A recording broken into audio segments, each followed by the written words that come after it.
네, 안녕하십니까. 웨스텍 마켓 인사이트입니다. 네, 오래간만에 마켓 인사이트를 올려드리는데요. 네, 엔비디아 요즘 얘기를 안 할 수가 없죠. 제가 뭐 조금 어그로를 끈 것 같기도 하지만 세계 경제를 위협하는 엔비디아 오늘의 제목입니다. 그래서 다들 뭐 아시겠지만 어제 엔비디아가 호실적으로 급등을 해주었습니다. 그렇지만 다른 종목들은 네, 조정을 받는 이런 좀 상황이 놓여졌는데요. 뭐 엔비디아 입장에서는 좀 억울할 수는 있겠습니다만 세계 경제를 위협한다. 왜 그럴까요? 예, 그리고 이렇게 뭐 어쨌든 실적이 좋으니까 주가가 상승하는 것은 당연합니다만 네, 엔비디아가 그 위험한 이유, 그 사실은 여기서는 이제 중의적인 표현인데요. 엔비디아의 주가가 올라갔기 때문에 세계 경제를 위협한다라는 것과 그리고 이렇게 인공지능의 시장이 확대가 되면 당연히 경쟁자들이 대항마들이 나타나기 마련입니다. 물론 아직까지는 뭐 천상천하 유효독전 네, 이렇게 엔비디아가 월등하게 앞서가고 있지만 향후 대항마가 될 수 있는 종목들. 그 어떤 우리는 투자적인 관점에서 엔비디아가 언제쯤 예를 들어서 피크아웃이 될 수 있을까? 네, 이런 부분 한 번 더 살펴보고요. 그리고 이 커져가면은 이제 확정되어가는 이제 인공지능 시장에서 대항마가 될 수 있으면 이제 커지는 파일을 일부분이라도 가져갈 수 있으면 굉장히 큰 호재겠죠. 그런 거에 대해서 우리가 보도록 하겠습니다. 그래서 여기 있는 이 표지 인물은 뭐 젠슨왕, 젠슨 황제님 이런 얘기까지 나오고 있습니다. 너무나 위풍당당하고 진짜 천상천하 유아독존 같은 상황이 되었습니다. 그리고 옆에 있는 희미해지고 있는 이분이 누굴까요? 아는 분은 알겠지만 인텔의 팻 겔싱어 CEO입니다. 그래서 인텔이라고 하는 회사는 굉장히 어마어마한 우리가 IT 역사에서 굉장히 한 획을 그은 반도체의 황제였죠. 그렇지만 최근에는 조금은 이렇게 좀 탈색이 되어 가고 있습니다. 과연 일어설 수 있을까요? 그리고 우리는 당연히 국내 투자자 위주로 제가 방송을 하고 있기 때문에 당연히 삼성전자 이야기도 안 할 수가 없죠. 과연 엔비디아의 대항마가 될 것인가 아니면은 HBM 납품업자가 될 것인가. 네, 기로에 서 있습니다. 네. 그래서 이런 부분도 같이 살펴보고요. 엔비디아가 급등하니까 다른 종목들은 눌리는 이런 상황. 좀 아이러니하기도 합니다만 그런 상황도 같이 한번 짚어보도록 하겠습니다. 네, 본 영상은 저 시황 선생 반지혁 대표의 시장에 대한 통찰에 대한 내용이며 주식 매수 매도를 의도하는 것은 아닙니다. 주식 매매는 본인 판단의 모심을 알려드립니다. 다 알고 계시죠? 방송하도록 하겠습니다. 네, 엔비디아 지금 여기 고점에서 950달러를 넘어가지 못했었습니다. 그렇지만 실적 1분기 실적 네, 엔비디아는 특이하게도 2월에 시작을 하죠. 그래서 다른 기업보다는 실적이 한 달 좀 느립니다. 실적 발표가. 근데 이번 분기에도 예상한 대로 사실은 뭐 예상한 것보다 조금 높았다라고 하지만 이것도 거의 더 의도된 것인 것을 우리는 충분히 알 수 있죠. 그래서 예상보다도 실적이 높았고 그리고 예상보다도 다음 분기 실적도 가이던스도 올렸습니다. 그리고 실적이 급등한 이유는 원래는 실적 발표하고 나서는 시간 외에서 6% 정도 상승했어요. 그렇지만 물론 그때 발표하긴 했지만 약간은 치트키를 썼죠. 주가 부양을 위해서 액면 분할 1000달러를 넘어가니까 1000달러로 넘어가니까 이것을 10대 1 액면 분할해서 그러니까 1000달러인 게 100달러면은 훨씬 더 싸 보이겠죠? 그렇기 때문에 최근에 주가가 상승한 것을 뭔가 좀 상쇄시키려는 의도가 있지 않나 싶기도 하고요. 거기다 배당금까지 많지는 않지만 조금 늘렸어요. 이러면서 약간은 주가 부양을 위해서 뭔가 즉 영끌한 것 같은 그런 느낌마저 드는데요. 약간은 치트키를 좀 썼다. 그러면서 시외에서 당연히 투자자들은 환호합니다. 엔비디아 투자자들은 당연히 좋아하겠죠. 그러면서 거의 10% 이상 급등했다가 막판에 좀 윗골이 좀 달리긴 했습니다만 어쨌든 간에 이게 지금 엔비디아가 그냥 단순한 종목이 아니에요. 물론 이 지금 현 시대를 풍미하는 그런 의미도 있습니다만 시총 자체가 지금 시총 2위인 애플을 거의 다 추격을 하고 있습니다. 거의 추격 가까웠어요. 이러다 보니까 엔비디아의 주가 상승 이것도 10%에 이어 급등은 엔비디아 한 종목만의 문제가 아닙니다. 그쵸? 전체 시총에 그러니까 시장에 영향을 주고 있다라는 점입니다. 그런 점에서 엔비디아의 주가 상승은 오히려 그렇죠? 최근에 미국의 경기 지표가 안 좋으면 bad is good, 그렇죠? 나쁜 게 좋은 거야. 반대로 good is bad, 좋으면 나쁜 거죠. 엔비디아 실적이 그러니까 시총이 너무나 커져 버렸기 때문에 얘가 급등해 버리니까 전체 시장에 영향을 줘요. 그렇죠? 지금 당연히 나스닥을 보면 답이 나오죠. 엔비디아 급등하니까 같이 나스닥도 급등했습니다. 당연히 뭐 필라델피아 반도체 지수도 급등했겠죠. 그랬는데 이게 어떻게 연결이 되죠? 구리스 배드 좋은 거는 나쁜 거야, 그죠? 너무 경기가 좋으면은 인플레이션을 자극해요. 그렇죠? 그렇게 되면은 금리나 시기를 계속 늦춰버리죠. 이런 부분이 또 시장에 반영돼서 오히려 다른 종목들은 좋지가 못했다. 결국에는 경제에 악영향을 끼쳤다. 내가 실적이 좋아서 오르는데 그게 뭐가 문제야라고 할 수 있지만 이렇게 부정적인 영향을 끼친다라는 것입니다. 그런 점을 한번 짚어보고요. 물론 엔비디아만 좋았는데 다른 게 뭐가 문제냐라고 할 수도 있지만 좀 억울할 수는 있어요. 그렇죠? 그리고 이제 뭐 까마귀 날짜 배 떨어진다란 말이 있죠. S&P 글로벌 구매 관리자 지수도 이날 예상치보다 높았습니다. 솔직히 좀 억울하죠. 엔비디아 주가가 올랐으니까 그렇죠? 그래가지고 그게 인플레를 자극해가지고 금리 인하까지 간다라고 말을 들으면 좀 억울할 수는 있습니다만 그렇죠? 근데 요거 뭐 요것도 사실 좀 영향을 끼쳤고요.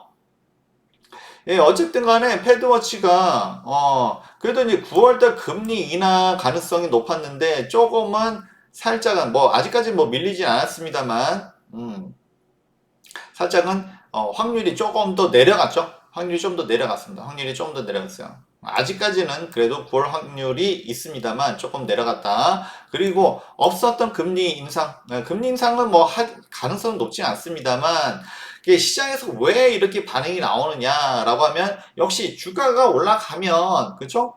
지수가 너무 올라가면 인플레이션을 자극한다는 겁니다. 물론 사실 실제는 그렇지가 않죠. 그렇죠? 일부만 인공지능만 좋습니다. 인공지능만 좋아요. 왜 인공지능만 이렇게 좋은지에 대해서도 한 번 더 뒤에서 살펴보겠지만 어쨌든 인공지능만 좋습니다. 다른 쪽 제조업 또는 서비스업은 물론 아직까지 뭐 판매 여력이 있다라고도 하지만 그게 좋지 못해요. 실제하고는 좀 반대될 수가 있고 그런 면에서는 약간은 버블이 있지 않나 싶기도 한데 근데 엔비디아 실적은 좋죠. 그렇기 때문에 계속 간다 뭐 이렇게 되는 부분인데 그렇지만 이게 전체적으로는 시장에는 좋지가 못하다. 다 이렇게 말씀을 드릴 수가 있고요. 어쨌든 간에 엔비디아 실적 으로 인해서 급등한 부분도 있었고요. 그러고 S&P 글로벌 구매 관리자 지수가 예상치보다 높아서 그런 것도 있고 국채 금리가 올라갔습니다. 결국엔 사실은 이것 때문에 나스닥 전반적으로 다른 종목들은 올라가지 못하는 조정받는 이유가 되었죠. 그래서 사실 뭐 이런 부분들이 국내 시장에도 영향을 주었습니다. 그렇죠? 국채 금리가 올라가면 당연히 우리한테도 부담인 거죠. 그래서 어쨌든 간에 엔비디아가 이제는 단순한 한 종목이 아니에요. 지금 시총 자체가 애플이 지금 마이크로소프트가 마서가 1위고 애플이 2위잖아요. 근데 지금 시총이 거의 따라잡았습니다. 그죠? 애플이 2조 8,656억 달러. 그리고 엔비디아가 2조 5,533억 달러. 그렇죠? 어제도 뭐 엔비디아가 급등하는 동안 다른 종목들은 거의 다 조정을 받았습니다. 물론 여러 가지 이유가 복합적이긴 합니다만, 그죠? 엔비디아의 시총이 너무 커져 버리니까 이제는 전체도 영향을 끼칠 정도로 그만큼 많이 컸다라는 겁니다. 그래서 어쨌든 간에 엔비디아가 실적이 좋으니까, 그러니까 올라가는 건 당연하지 않냐라고 했을 때, 당연히 이번 분기까지는 좋아요. 그쵸? 예, 좋은데, 예, 작년에 보면은 이제 이렇게 좋았던 이유가, 예, 작년 1분기까지는 그렇게 매출이 좋지 못했어요. 원래 엔비디아의 실적은 가상화폐, 그죠? 예, 이런 그래픽 카드가 가상화폐 채굴기에 많이 쓰였죠. 그랬는데 작년에는 이제 그게 조금 부진했었습니다. 그래서 작년에는 이게 실적이 그닥 좋지 못했어요. 그렇지만 2분기부터 작년 2분기부터 인공지능 데이터 센터죠. 예, 그쪽 매출과 영업이익이 급성장하기 시작했어요. 당연히 이때부터 엔비디아의 주가도 올라갔겠죠. 그래서 작년 2분기, 3분기, 4분기 예, 계속 올라갑니다. 그리고 지금 요거는 1분기죠. 예, 1분기 지금 실적이 발표 난 거고요. 그래서 이제 2분기부터 1년 동안 계속 고속 성장을 했습니다. 어마어마한 성장을 했죠. 예, 거기에는 역시 데이터 센터, 인공지능과 관련된 매출이라고 할 수가 있고요. 예, 그리고 2분기 매출도 예상보다는 지금 뭐 예상보다 지금 1분기가 좋았기 때문에 2분기 실적도 더 올려놨습니다. 그렇지만 여기서 우리가 항상 주의해야 될 게 투자적인 관점에서는 지금까지 좋았다라는 겁니다. 그리고 앞으로도 사실 뭐 나쁜 건 아니에요. 솔직히 말하면 나쁜 건 아니지만 앞전에 작년 1분기 그 2분기부터 급등을 했죠. 2분기부터 매출이 급등을 했기 때문에 이제 요번 2분기부터는 뭐다? 기저효과가 발생한다는 겁니다. 그래서 그러니까 요번에 실적 발표에도 작년 분기 1분기보다 몇백 프로 성장했어요. 실적과 영업이익이 몇백 프로 올랐어요. 하지만 향후에는 그렇게 그죠? 분기별로 높은 실적이 나올 수는 없다는 겁니다. 그렇죠? 사람들이 놀랄 만한 깜짝하게 진짜 몇백 프로 올랐어 그러면 당연히 주가가 올라야 되는 거야. 뭐 그렇게 당연히 말을 할 수가 있죠. 그렇죠? 그렇지만 이제 2분기부터는 작년 2분기부터 실적과 매출이 올랐기 때문에 이제는 좀 기저효과가 좀 발생한다는 겁니다. 물론 인공지능 시장은 점점 확대가 되죠. 그래서 지금 빅테크뿐만 아니라 이렇게 소버린 AI라고 해서 소버린 어떻게 보면 자주적인 또는 이제 주권 이렇게 해석이 될 수가 있는데 이게 너무 빅테크 위주로 되다 보니까 사실은 그게 어떻게 보면 미국 위주가 아닙니까? 그렇죠? 빅테크 이런 플랫폼은 뭐 구글이든지 또는 뭐 마이크로소프트든지 오픈AI든지 다 미국 위주예요. 그러다 보니까 이 인공지능은 어떻게 보면 인간의 언어와도 관련이 됐어요. 그렇죠? 언어 모델이라고 하잖아요. 그러다 보니까 각국의 언어로 물론 뭐 각국의 언어가 지원이 되고는 있습니다만 이 언어라는 건 또 생각을 또 품고 있죠. 인공지능이 이래서 무서운 건데 또 그래서 미국이 또 이 시장을 장악하려고 하는 건데 그렇지만 또 각국은 또 각국의 또 언어와 문화와 생활이 있죠. 미국과 모든 게 동일하지 않을 것입니다. 그래서 필요한 게 서버린 AI예요. 그죠? 이제 자주적 AI 또는 주권 AI라고 할 수 있는데 물론 우리한테도 네이버하고 카카오가 있습니다. 그래서 네이버에 대해서도 조금은 이제 좀 언젠가는 좀 다뤄드려야 될 것 같긴 합니다만 이런 서버린 AI의 또 필요성도 있어요. 그러니까 젠슨황 제슨 황치님 굉장히 진짜 머리가 참 뛰어납니다. 이제 빅테크들의 수요가 뭐 차고 넘치지만 이제는 각국의 이제 사우디라든지 이제 아랍에미레이트라든지 이 또 중동은 이제 또 어떤 여유가 자금의 여유, 투자 여유가 있기 때문에 이런 것도 하고 싶어요. 또 이런 수요까지 이제 엔비디아가 파고들겠다. 그렇기 때문에 엔비디아의 실적은 꺾이지 않을 거다라고 말을 하고 있습니다. 그 말도 맞는 말이에요. 그렇죠? 인공지능 시장이 넓어진다는 얘기니까. 그렇지만 앞전에서 지금 말씀드렸다시피 작년 2분기부터 매출이 급등하기 시작했습니다. 그래서 이 기저효과는 나타날 것이다라는 겁니다. 그렇기 때문에 어떻게 보면 투자적인 관점에서는 전분기, 전년분기보다 몇백 프로 이상 성장했어. 이제 앞으로는 좀 그렇게 얘기하기가 조금 어려워진다는 겁니다. 그렇죠? 그렇기 때문에 엔비디아의 시총도 너무나 커지기도 했고요. 애플의 시총을 꺾는다? 이것은 좀 상징적인 의미도 있습니다. 물론 가자, 마이크로소프트까지 가자, 이제 1등까지 가자, 뭐 이렇게 뭐 지금 분위기상으로 그럴 수 있습니다만 이게 시장이 그렇게 만만하지는 않다라는 점도 사실은 있고요. 애플과 마이크로소프트를 꺾는다. 사실은 요거는 좀 한번 좀 생각을 좀 해봐야 되지 않을까 좀 싶습니다. 이건 어디까지는 투자적인 관점이고요. 그래서 기존에 뭐 투자자 입장에서는 좀 달갑지 않을 얘기일 수도 있습니다만 그렇지만 한번은 좀 생각해 봐야 되지 않나라고 말씀을 드립니다. 어디까지나 참고 사항이고요. 네. 그리고 이 대만이 현재 지금 미국의 경제계, 물론 정치는 아니지만 경제에서 주류로 떠오르고 있습니다. 근데 이것을 잘 보면요. 미국의 경제, 물론 정치 경제 다 그렇습니다만, 원래 주류는 누굽니까? 유태인입니다. 유대인들이에요. 그죠? 근데 유대인들은 빌 게이츠가 마이크로소프트 창업자시고요. 마크 저커버거, 뭐, 아직도 뭐 메타의 창업자이면서 현 CEO고, 그 다음에 구글의 창업자도 유대인입니다. 그리고 샘 알트만 요즘 열심히, 아직 뭐 나이가 적기 때문에 열심히 또 활동하고 있죠. 인공지능 관련해서. 그리고 물론 돌아가셨지만 애플의 창업자 스티브 잡스도 유대인입니다. 이렇게 사실은 미국의 경제계의 주류는 여기에 뭐 일일이 언급드릴 수 없을 만큼 특히 또 네. 뭐 은행이라든지 이제 투자 쪽에서는 또 유대인들이 또 달인들이죠. 워낙 달인들입니다. 이쪽에서는. 그리고 먼저 창업했다가 뭐 빌 게이츠도 그렇고 지금은 한 발 물러서서 뭐 하고 있어요? 투자하죠. 뒤에서 뭐 개인적인 일도 있지만 뒤에서 투자들을 보통 많이 합니다.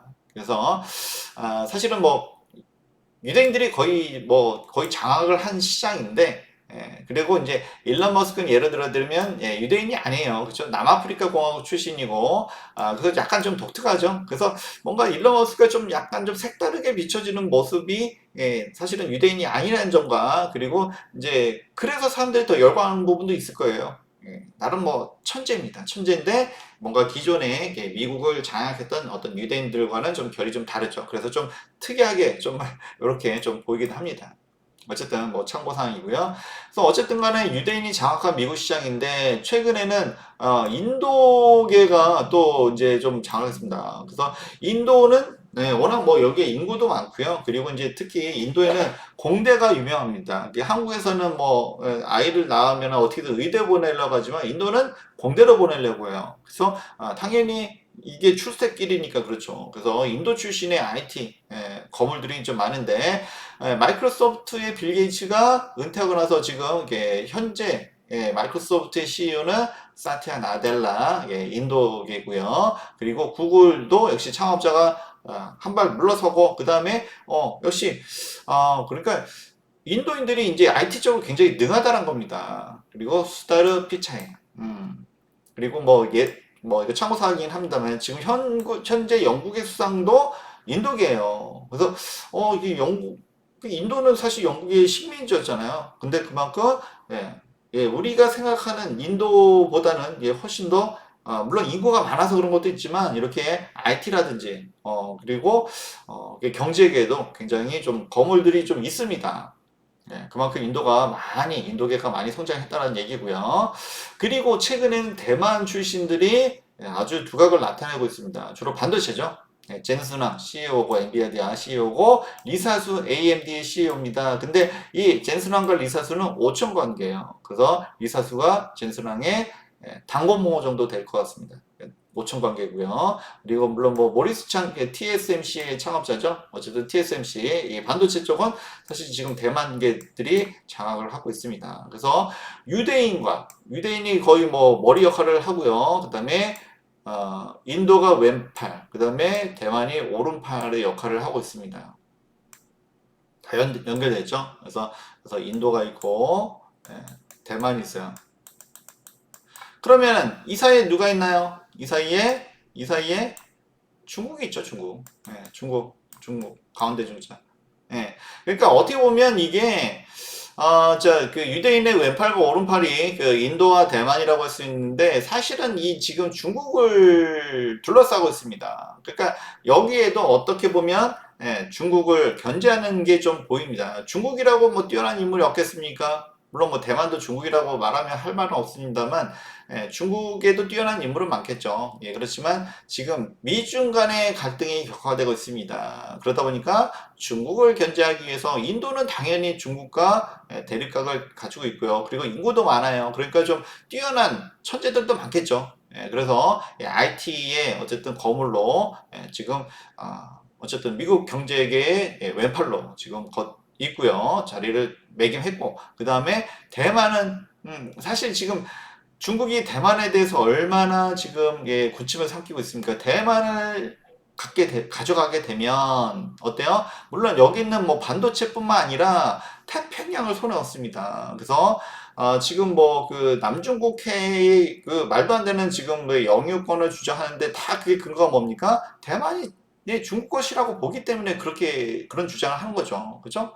예, 그리고 만약에 대만을 만약에 중국이 가져가면 태평양이 바로 그냥 다 그냥 뚫리는 거죠. 그러면 미국 입장에서는 어떻습니까?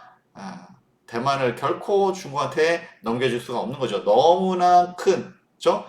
패권에 막대한 영향을 끼치기 때문에 대만이 그만큼 중요한 겁니다. 그래서 대만을 미국은 사수하려는 거고요.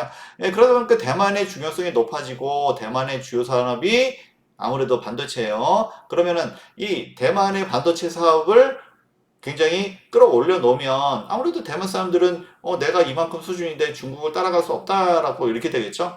네, 이런 측면도 없지 않아 있습니다. 뭐 한국하고 일본은 뭐 어떻게 하나 뭐 미국 편이에요. 물론 뭐 제가 뭐 중국 시장도 뭐 가끔 괜찮다라고 할 수도 있지만, 그건 뭐 저가 메리트에 의해서 이렇게 말씀드린 거고, 한국하고 중국은 아니 한국하고 일본은 미국과 혈맹입니다. 그쵸? 뭐, 일본은 뭐 두들겨 맞아서 그런 거고, 우리는 뭐, 6.25 때 뭐, 어쨌든 혈맹인 거고요.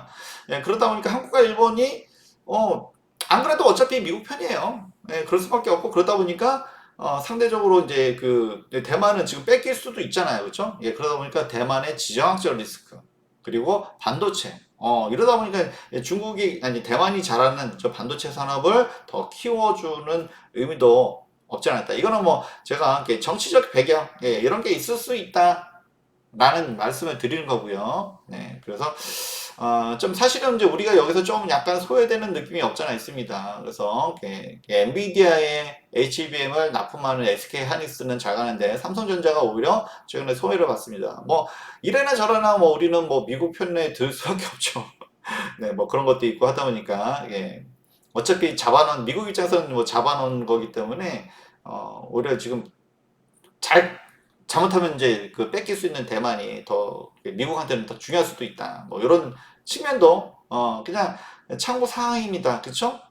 이거는 뭐 이게 정답이다라는 것보다도 참고 사항이다. 그렇죠? 그런 어떤 정치적인 지정학적인 배경이 있을 수 있다라는 얘기를 드린 겁니다. 우리 웨스탁이 추구하는 거, 그렇죠? 알고 가자는 거죠. 왜 대만은 좋고 한국이 좋지 못한가라고 했을 때 이런 부분도 있다. 이런 거는 제가 뭐 여러분들한테 궁금하실까봐 드리는 보너스고, 우리는 궁금하면 참지 못합니다. 일단은 알고 가야 됩니다. 그렇죠? 그래야지 대응도 가능하기 때문에 말씀을 드린 거고요. 그렇기 때문에 인사이트를 통해서 말씀을 드린 겁니다. 어쨌든 간에 지금 뭐 인공지능 시장이 굉장히 확대되고 있어요. 뭐 빅테크도 너도 나도 진짜 웃돈을 들여서까지 뭐 지금 엔비디아 실적이 좋은 이유가 뭡니까? 당연히 뭐 너도 나도 그냥 이 비싸도 가져가겠다는 거 아닙니까? 웃돈을 얹어서라도 주겠다는 거 아닙니까? 그만큼 거기에다가 지금 그 빅테크가 너무 전 세계 시장을 장악하니, 그죠? 서버린 AI, 그죠? 자주적, 주권적 AI도 필요하다. 왜? 인공지능은 언어와 생활을 담고 있기 때문에, 지식을 담고 있기 때문에 이 서버린 AI의 중요성이 점점 더 커질 것이다. 엔비디아는 이제 이것과 젠슨하는 이것까지 본다는 거죠. 그러면 와, 우리 시장 더 확대되고 팔 때 더 많아, 그렇죠? 지금도 못 팔아서 그러고 있는데 이런 상황이죠. 그래서 어쨌든 간에 이렇게 커져가는 그 인공지능 시장은 점점 확대가 되고 있는데, 그러면 그 엔비디아가 너무나 진짜 천상천하 유아독전 독주하고 있어요. 그러면 이 커져가는 파일을 일부라도 가져갈 수 있으면 당연히 투자적인 관점에서 어떤 애들이 이것을 엔비디아의 파일을 뺏어 먹을 수 있을까? 우리는 사실 이런 거 보는 거죠. 예, 저의 관점이 항상 그렇습니다. 너무 고점 달리는 종목들을 추격 매수하는 것을 그닥 좋아하지 않아요. 오히려 바닥치고 들어가는 종목들을 좋아하죠. 예, 앞으로 이제 성장할 수 있는 종목들, 이제 무엇이 있을까, 이제 이런 것들도 투자적인 관점에서 보는 것이 좋지 않을까. 너무나도 사람들이 모두가 엔비디아를 막 추앙하고 그럴 때 우리는 예, 반대쪽으로 보자. 우리 웨스탁이 추구하는 거, 제가 추구하는 것들은 예, 이런 것들이죠. 그래서 예, 바로 예, 엔비디아에 뭐 대항한다. 뭐 이런 거라기보다도 예, 그런 잠재력을 가지고 있는 종목들이 무엇이 있을까라는 겁니다. 예, 커져가는 인공지능 시장을 예, 파일을 일부라도 뺏어갈 수 있는 또는 예, 상황을 역전시킬 수 있는 그런 종목들이 무엇이 있을까? 일단은 엔비디아가 강한 이유가 뭡니까? 너무나 인공지능 생태계에 엔비디아가 강력해요. 왜? 쿠다라는 것이 있기 때문에 물론 하드웨어의 어떤 그 성능도 뛰어나지만 이런 인공지능 가속기의 성능도 빼어나지만 이제 쿠다라고 하는 그쵸? 프로그램 언어죠. 한번 생태계가 맺어지면 플랫폼이 무서운 게 뭡니까? 그죠? 예, 익숙해져요. 그죠? 그러니까 이게 편한 겁니다. 그래서 이거를 대체하기가 사실 어려워요. 그게 이제 엔비디아가 이렇게 독주할 수 있는 이유가 되는데요. 과연 쿠다의 아성을 깰 수 있는 게 뭐가 있을까? 물론 당장은 이런 생태계를 깨기는 쉽지는 않습니다. 그렇기 때문에 엔비디아의 어떤 실적이라든지 이런 것이 당분간 계속 갈 것이다라는 그런 관측이 또 많은 것이고요. 어쨌든 간에 그러더라도 우리가 이제 어쨌든 투자적인 관점에서 알고는 가야죠. 어쨌든 지금 강력한 H200에 이어서 이제 B100 블랙엘입니다. 사실 뭐 지금도 성능이 타 기업에 비해서 앞서가고 있는데 여기는 또 속도가 또 그 예전에 삼성이 추구했던 거죠.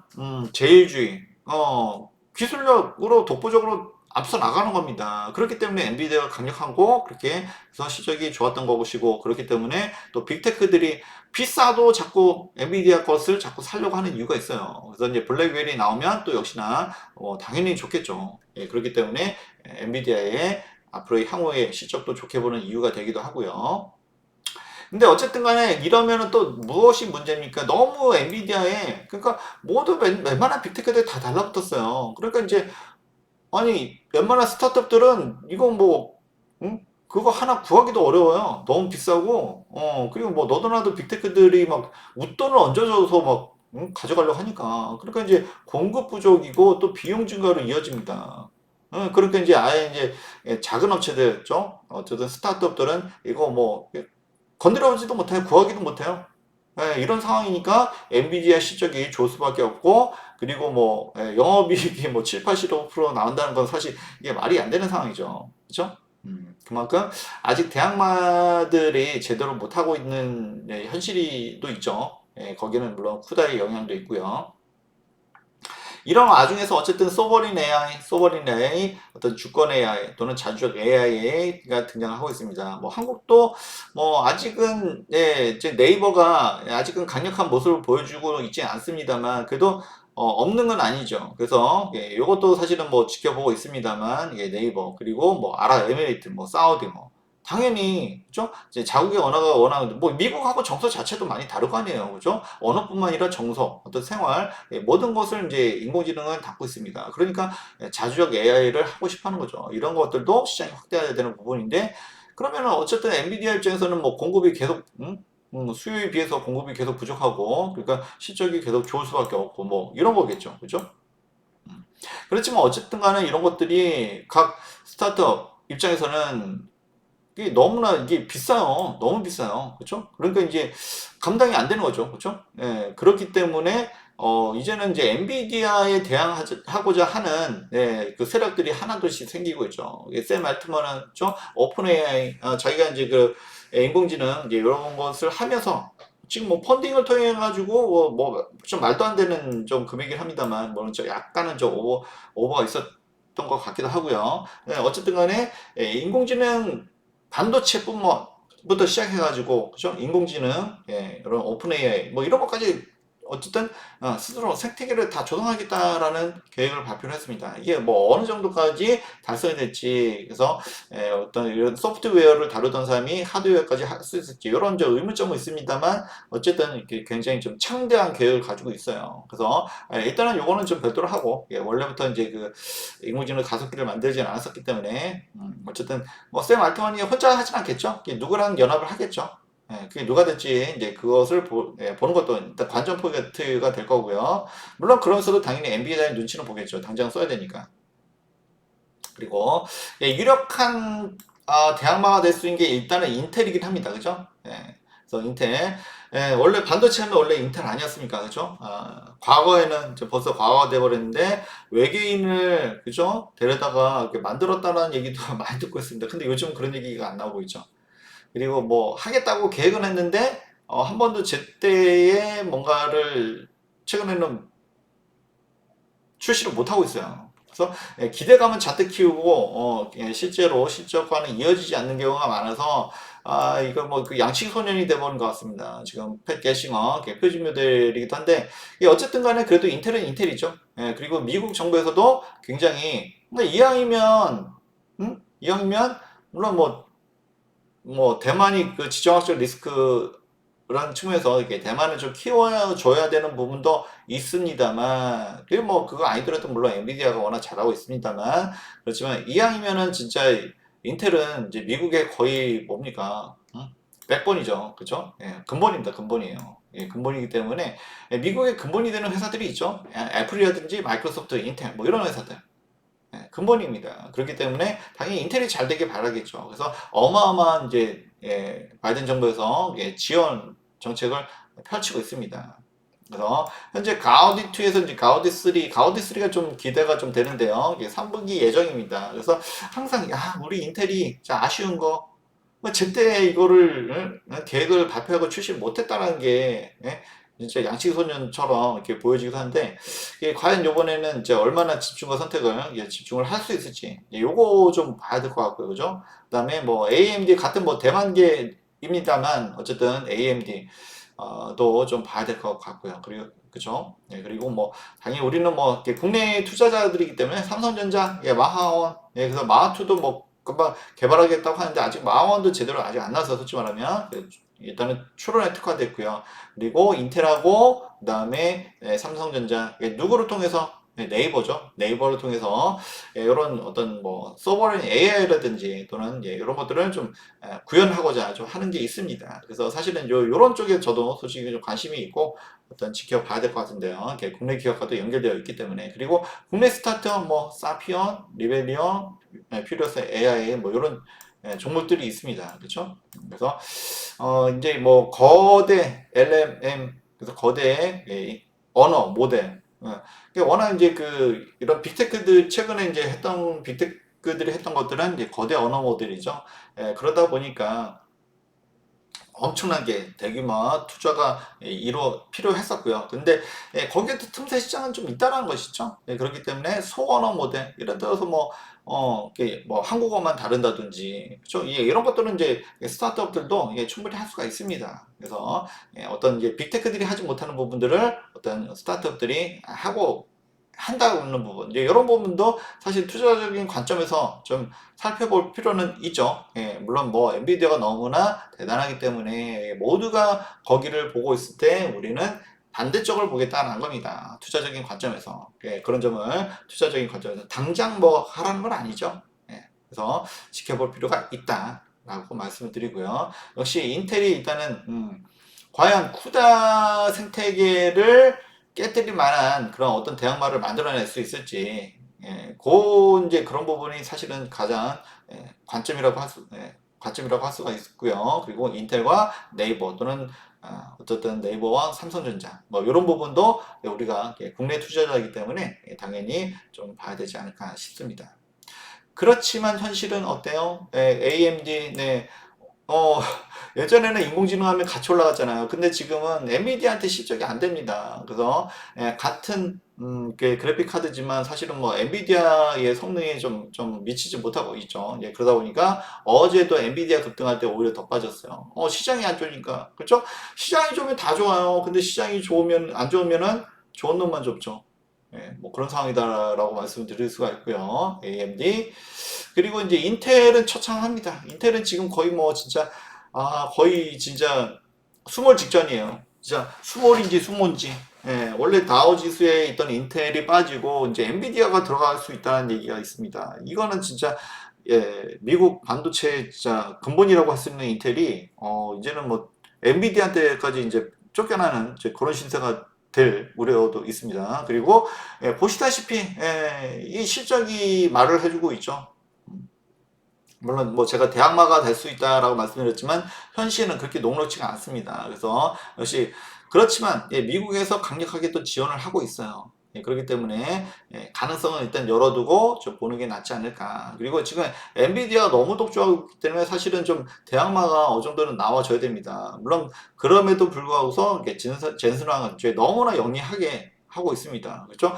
막대한 실적이 모자라서 거기다가 액면분할에다가 배당금 확대까지 와 진짜 모든 주가 부양을 위한 치트키를 다 쓰고 있어요.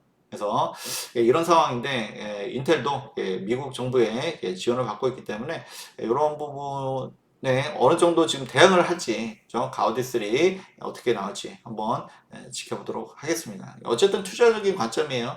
네.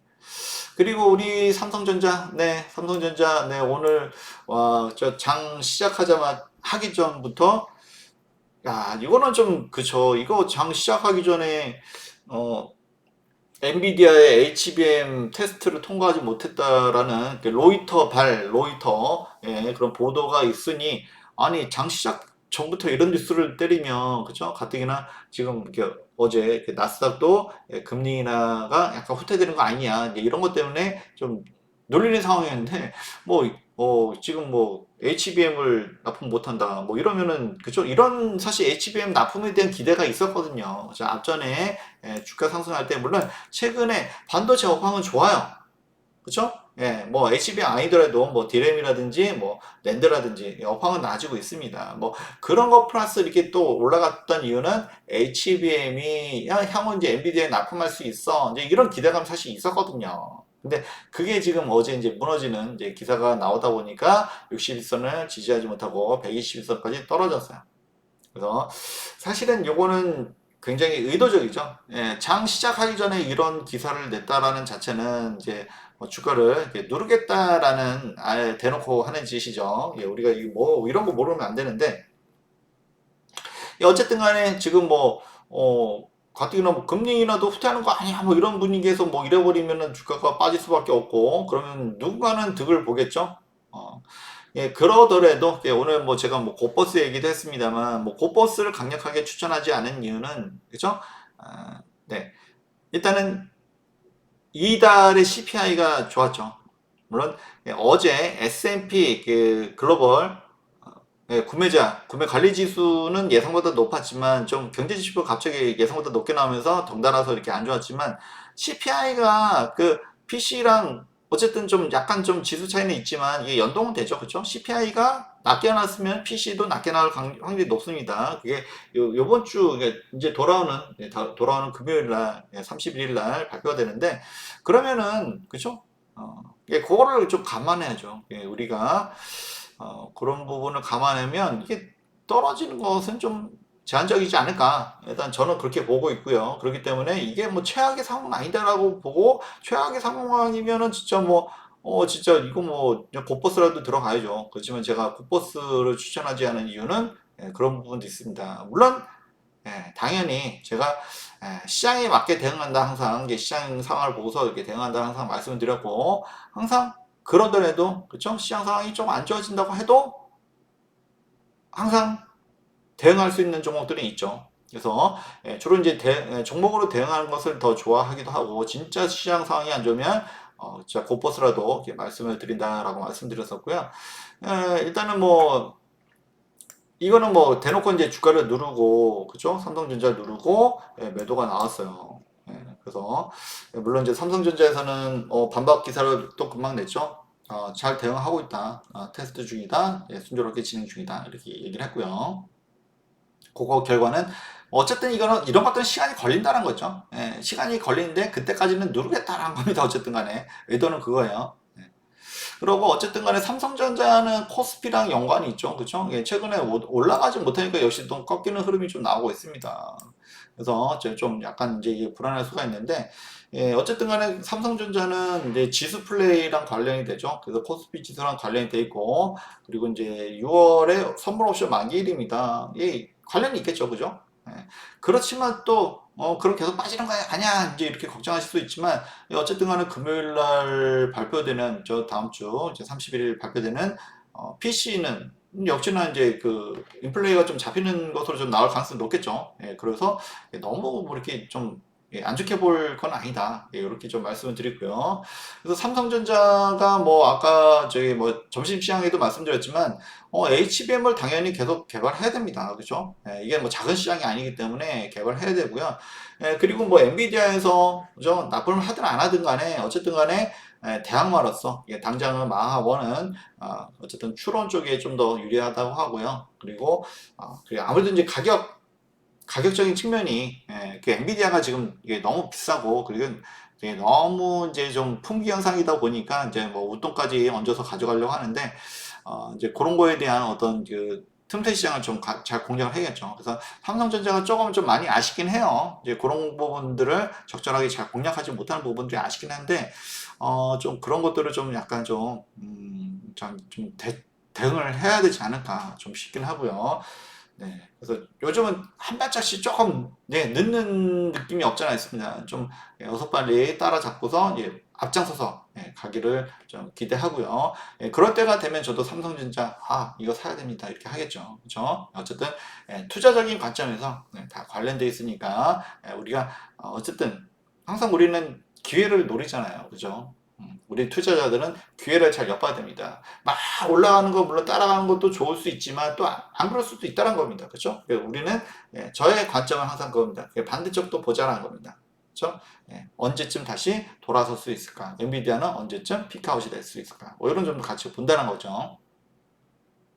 그리고 대항마로 누가 과연 뛰어 올라올 수 있을 것인가? 이런 것도 굉장히 중요한 포인트라고 할 수 있습니다. 그리고 여기서 뭐 이걸로 끝내면 좀 아쉬우니까 지금 이거는 저기 ETF죠. 에이스 원자력 테마 딥서치 이게 뭐 원자력이라고 해서 진짜 원자력만 있는 건 아니고요. 사실 뭐 최근 뭐 주가가 이게 ETF 이렇게 상승한 거 보면 뭔가 계속 뭐가 들어오고 있죠. 주로 최근에 급등했던 전력기기 아무튼 뭐 인공지능 관련해서 데이터 센터 관련해서 전기 수요가 어마어마하게 폭증한다. 그렇기 때문에 전력기기가 거의 대세 상승입니다. 그리고 이제 거기는 뭐 다양한 뭐 원자력도 있고 또는 뭐 풍력도 있고 뭐 태양광도 있고 또는 최근에 수소까지 떠오르고 있습니다. 그래서 전력기기 부분들이 굉장히 우리한테는 좋은 시장이라고 말씀을 드릴 수가 있고 이런 부분은 적절히 공략하면 그렇죠? 뭐 삼성전자만 보면 답이 없죠. 응? 근데 제가 뭐 삼성전자만 보라고 얘기를 합니까? 때가 되면 얘기한다는 거죠. 그죠? 때가 되면 말씀을 드린다는 것이고, 그 전에는 이렇게 틈새 시장, 충분히 우리가 공략할 시장이 있다는 겁니다. 그래서 만약에 이것도 안 되면 그때는 곧버스 들어갈 수도 있어요. 그죠? 어쨌든 간에 최악의 경우에는 또 하나 정도는 들어갈 게 있다. 이 정도로 좀 말씀을 드리고요. 지금 뭐 어쨌든, 최근에 이렇게 계속 이렇게 좋은 추세를 타고 있습니다. 그래서 뭐가 걱정입니까? 그죠? 그래서 시장 상황을 정확히 이해를 하면 반드시 공략할 부분이 그래도 있다라는 겁니다. 그냥 있는 게 아니라 확 응? 열려 있어요. 이것만 봐도 지금 뭐 보이잖아요, 지금. 그래서 어쨌든 저랑 같이 이렇게 하시다 보면 항상 좋은 그죠? 안 좋은 것만 보면 계속 안 좋은 것만 보여요. 근데 좋은 걸 찾다 보면 또 거기에 또 길이 있습니다. 우린 그 길을 찾자는 것이고 제가 그 길을 안내를 해드린 거죠. 항상 같이 하시기를 바라고요. 그래서 짧게 요약하면 엔비디아 시장 대단한데 이건 부정할 수 없어요, 그죠?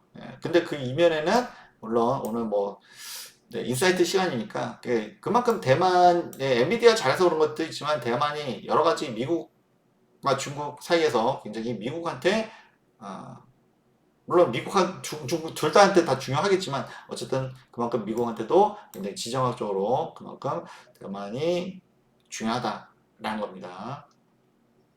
그리고 이게 우리가 이제 투자적인 관점에서 이제 어쨌든 이제 인공지능 시장이 계속 확장이 되고 있어요. 이게 뭐 빅테크들만 하는 게 아니라 이제는 서버린 AI 어쨌든 자주적인 그렇죠? 어쨌든 뭐 해외 이게 글로벌한 것도 있지만 뭐 국내용도 좀 필요한 거잖아요, 그렇죠? 그런 측면에서 보시면 좋을 것 같고 우리도 어쨌든 간에 저 대응을 해야 되고 사실 응원합니다, 그렇죠? 삼성전자 잘 되기를 바라고요, 그렇죠? 인텔도 네 뭔가를 좀 언제쯤 하는 거야? 이제 그런 걸 보고 있다는 겁니다. 그죠? 예. 그리고 인공지능 관련해서 꼭 뭐 반도체뿐만 아니라 그죠? 이게 전력기기라든지 틈새 시장은 그죠? 우리가 공략할 부분은 분명히 있다는 겁니다. 이런 부분을 잘 공략하면 오히려 시장이 너무나 좋죠. 사실은. 네. 이런 것을 같이 보자는 겁니다. 네. 다들 알고 계시겠죠? 음. 투자적인 관점에서 인사이트를 에 대해서 말씀을 드린 거고요. 저희 뭐 웨스탁 마켓 인사이트는 시황 전문 채널이고요. 그래서 이렇게 투자적인 관점에서 이렇게 열린 시각으로 보고자 하는 그런 의도를 담았고요. 그래서 함께 하시고 싶은 분들은 구독, 알람 설정 그리고 도움이 됐으면 좋아요도 좀 많이 좀 눌러주시기 바랍니다. 네, 오늘 여기까지 하고요. 네, 감사합니다.